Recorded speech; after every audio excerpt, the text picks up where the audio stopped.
in a very real way when we emulate him and continue in his ways.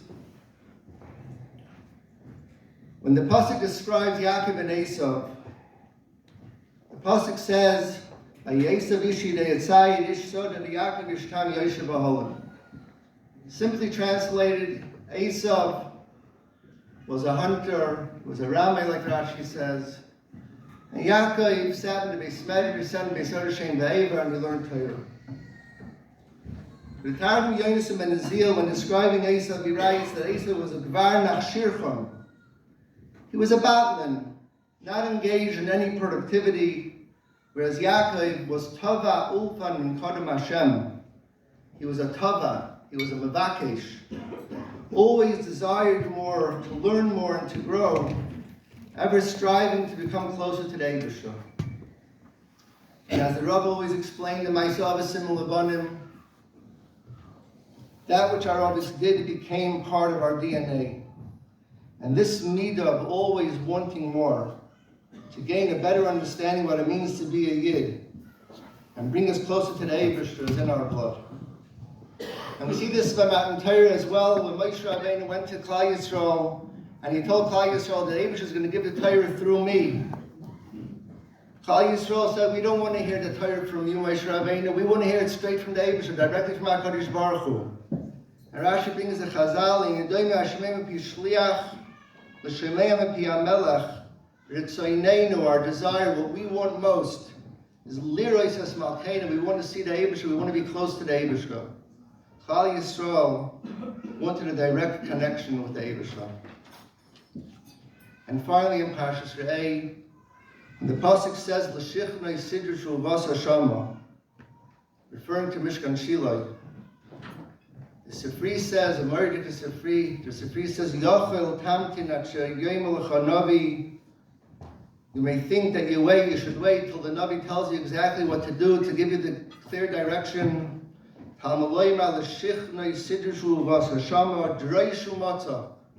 Seek out, try to figure it out yourself, and then find it, and then HaKadosh Baruch Hu wanted Klal Yisrael to try and finding a place for the Mishkan, to be dairish by themselves, and only afterwards go to the Navi. The Rav had a tremendous thirst for knowledge, and gleaned so much from the Ma'ases of Gedolei Yisrael, from the previous generation. He would internalize it, be marchiv it, and he used his chachma to apply these limudim from these stories to mechanech the thousands of talmidim with this Messiah. He was a tziruf with the Messiah of Rapalo, the Skarav, and even Chazanish through the Igris, together with his own Kaiches, Tchunas HaNefesh, and Chachma.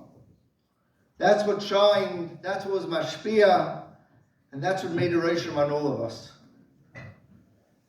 He was a person that perfected the art of being a Fataytish Yid from a previous generation, with old school Messiah, and at the same time being so 21st century, understanding so well today's Bachrim, today's Balabatim, and today's issues. Being a Talmud of the Rav wasn't just knowing the Hashkafa of the Rav, but understanding the Messiah and depth of the Hashkafa to enable us to live by the Hashkafa under all circumstances. He laid the groundwork for our thinking process. As the Rav would always say from Rav Apian, when the Mishnah says Tfilas Aves Tiknum, it didn't mean that the Aves didn't just mean that the Aves instituted Tfilah. He used to say over for Rav Apian, that Rav Apian would say the mashal of phone lines, that somebody had to lay the phone lines so that we can make the connection and speak to the person on the other side. Tefillah is the same way. The Avos laid the lines so that when we speak to the Eibusha, we can have that kesher to the Eibusha, that direct kesher to the Eibusha. The Rav, throughout the years, laid the lines for us and set up our thought process, enabling us to think clearly with the proper Hashkafas HaTorah, so that we can always reflect back and say, what would the Rav say? When approached with the Shaila with the Ashkaf or Halacha, the Rav wouldn't just give a psak. On many occasions, he would ask, so what do you think? And it became a discussion and understanding the correct mahalach. He was a mevakesh and wanted us to be a mevakesh to try to understand things better. On other occasions, he would give an answer, leaving you unsure, though, of what he really meant, only so you should come back and ask him for an explanation after having thought it over and trying to better understand what he was saying. It was always a teaching moment. One such story, one of the Yungalite told me on the first Rosh Hashanah, that the Yungalite were here. So Elam was going around Shul saying Lashon HaTeva to the Rav. And this younger man needed a certain bracha, and he asked the Rav if he can give him a bracha for a certain thing. And the Rav tells him, with his huge smile obviously, I should give a bracha? Have? He said, do you think it's a suggestion box? The younger man, not knowing the Rav, was like, the Rav went on to say something else, and he really wasn't paying attention anymore. It was like, what's going on here? And the next day on the way to Shul, he meets the Rav, and the Rav sees him, and he gives him this big smile again. And he says, I see you didn't understand what I meant last night. And he went on to explain the Seuda tefillah from the Mabit, that when we daven HaKadosh Baruch Hu, we're not giving him a shopping list of things we need. The Eibusher knows full well what we need. But the Seuda tefillah is the complete akara that HaKadosh Baruch Hu is a Kol Yachal, and he's our only address, and everything we have comes from the Eibusher. With that hakara, and with that mahalach and tefillah, that's when you can ask for your pratim. But the aside of tefillah, just being makir the Eibusher, being makir the Kol Yachal, and everything comes from the Eibusher. He taught this younger man a lesson for life.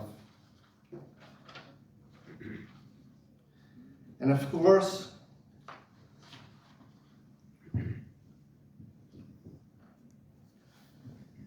being so fortunate to have such a close relationship with the Rav, I thought I knew him well. And I believe I did.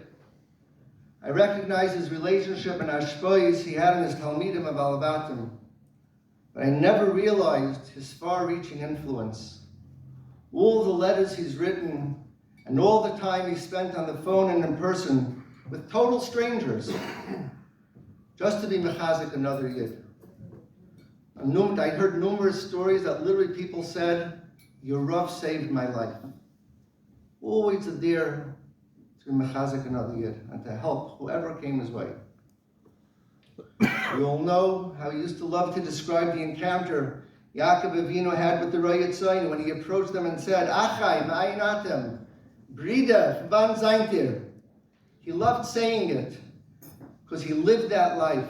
He personified that midah, that which Klal Yisrael are all connected as Brida.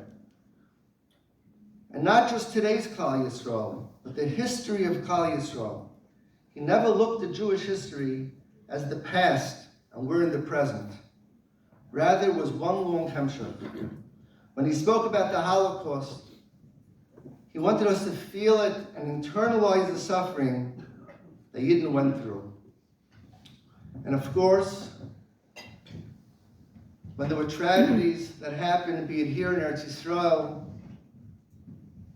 the Miron tragedy, the Sassoon fire, Rachmana litzlan, would always remind us, Zchor al tishkach, never forget what happened. Always think about Yenim. Always be mishtatet b'tzaron shel chaveroi. Anytime anyone spoke to him, it was always we and us and ours. We'll get through this together, or let us see what the Eibusher brings. I saw a letter where he addresses someone who never lost a child, Rachmana litzlan. And when he referred to the child in the letter, he's writing, and he writes, Bincha, your child, / Bonenu. Your child, but he's our child. He always included himself in difficult times, and of course, in good times. When he spoke at a simcha, it was also our simcha. We're making a simcha. The shul is making a simcha. Always one family, always belong to each other. He lived and breathed achai, and referred to all of us as ahuvai v'yedidai. And that's why he related so well to Shlomo Zalman, to Rav Zalman. He used to say, gute Menschen. He loved to say over this story how Rav Zalman, there was a shul across the street from Eitz Chaim, and Rav Zalman, and he would down on Shabbos on the weekday, but whenever there was a simcha, Rav Zalman sat with the Balabatim, and people asked Rav Zalman, Gadol Ador, Vis Pasta nicht. What are you sitting with the Balabatim? What do you mean? These are my friends. We were zeicha to this privilege. The Rav always sat with us at Simchas, because we were his ahuvai v'yedidai. And we in turn were elevated because of it. He would often relate this story about a certain Talmid Chacham that had to come to America for treatments. He was here for a while, and after a while there was not much they were able to help him with. And he went back to Eretz Yisrael, and realizing he didn't have much time, he went to Rav Shach, and he asked Rav Shach, what should I work on? And Rav Shach told him, you should work on Bein Adam L'Chaveroi. He was nispoil from the Maisa. He was nispoil, but he understood it very well. Klal Yisrael was achai, and his balabatim, the Tehillah, and the Talmidim, everyone around him was ahuvai v'yedidai. When he would describe the ideal form of leadership, he would refer to the Gemara in Seuda, Lamed Amud Beis, where the Gemara discusses how Klal Yisrael said Shira. And the third man Yom in the Gemara, Rab Nechemiah says that Moshe Rabbeinu said Shira, and he said it's so stark, with so much Dvar Mayotzim and Alev, that Klal Yisrael was Nismali Ruach HaKodesh, it was Shosur Ruach HaKodesh Al Klum, and they were so elevated that they were able to say Shira with Moshe Rabbeinu. And then he went on and he said there's two ways in leadership. You could stand in front of the line and tell everyone, follow me, making sure everyone knows that he's the leader. Or you can start a circle and you pull everyone around the circle until the people don't even know who's pulling anymore. But the leader knows that he's leading. He created the Ruach, he created the Hashkafa, and the Mela, he's mechanech all those around him. This is how the Rav is mashpia on us. Ahuvai v'yedidai. We're all caught up in the Rav circle, and we know precisely where he wants us to be and how he wants us to continue. His leadership role never ends, and the path he wants us to follow has been set out for us. The Rav's hashpah and adracha for the last 25 years has brought us a sense of clarity at this stage in our lives. I miss him terribly, and I know everyone in this room feels the devastation and magnitude of his loss. The only other time that we had a Shul Melava Malka, together with the Shloshim Seuda, was 22 years ago, when my shvaga, Sruli Miller Zechariah Leracha, was taken from us in such a tragic way. At the Melava Malka, our Zaydir Rabbi Gemila Zatzal came to speak and give us much needed chizuk. We were a young kehillah, reeling from a tragedy involving Echad ben Achabura. We were desperate for guidance in the proper way to think. And he said, be thankful. Thankful to HaKadosh Baruch Hu that you're alive. Your wife and children have you in their lives. It was a novel and surprising and possibly shocking approach. But it gave us the Torah perspective of how to look at a devastating situation. We now find ourselves in a difficult situation, wondering how we go on from here. Perhaps the proper approach now too is one of Akaras HaTov. We have so much to be thankful for. Thankful to HaKadosh Baruch Hu for the unique opportunity we had to connect with our dear Rav Zatzal, both on a personal level and a ruchnistic level.